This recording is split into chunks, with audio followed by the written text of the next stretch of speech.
घ्यावीच लागेल.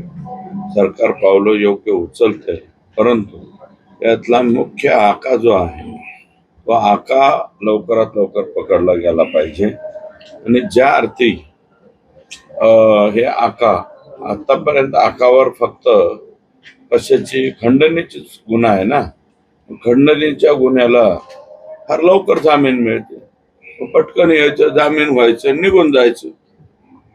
आका ज्या अर्थी खंडणीच्या आरोपाच्या याच्यात सुद्धा लवकर पुढे येत नाही, याचा अर्थ आकाचा पुढच्या गुन्ह्यामध्ये सुद्धा संबंध आहे असं मानायला काय हरकतच नाही. आता त्याला कुठला गागाभट्टा आणण्याची गरज नाही.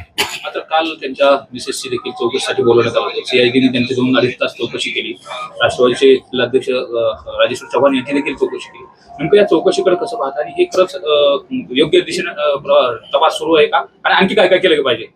आणखी काय काय केलं पाहिजे ते जे बॉडीगार्ड त्यांच्या बरोबर होते शेवटपर्यंत, खलनिग्रहण आहे, सदरक्षण आहे, खलनिग्रहण आहे म्हणतो आपण पोलीस, जोपर्यंत पोलीस तिथे होते, आता यांच्यावरती आरोप झाला, गुन्हा दाखल झाला त्यावेळेस सुद्धा पोलीस संरक्षण त्यांना होत.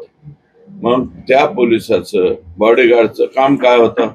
पोलीस स्टेशनला सांगणं यांच्यावर गुन्हा दाखल झालाय, त्यांना पटकन अटक करा. त्याऐवजी मला वाटतं ते मस्तपैकी त्या बॉडीगार्डला म्हणले असतील, आका तू जरा इथंच थांब, मी आता जरा फरार होतो, आणि मग फरार झाल्यावर तू काहीतरी सांग. मला असं वाटतं एसपींनी तातडीनं त्यांना निलंबित सुद्धा करायला पाहिजे. कोण आका बरोबर त्यांचे प्रेमी झाले होते का काय, आणि स्टेप्स जे आहेत ते ह्यांच्या सगळ्या मुवमेंटवरती लक्ष ठेवून, आणि विमा कंपन्या ज्या पद्धतीनं मागील 1 वर्षाचे आणि सगळ्यांचे CDR तपासले, त्या पद्धतीचे सगळ्यांचे CDR जर तपासले, हे लोक कुठे आहेत कुठे नाही, कोण कोणाला काय बोललो हे सगळं कळेल, आणि हे सगळेचे सगळे आज ठळक घडामोडींसाठी देशोन्नती न्यूज चॅनलला सबस्क्राईब करा आणि बेल आयकॉन प्रेस करा.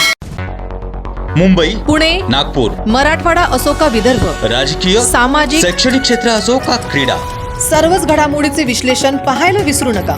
फक्त देशोन्नती न्यूजवर.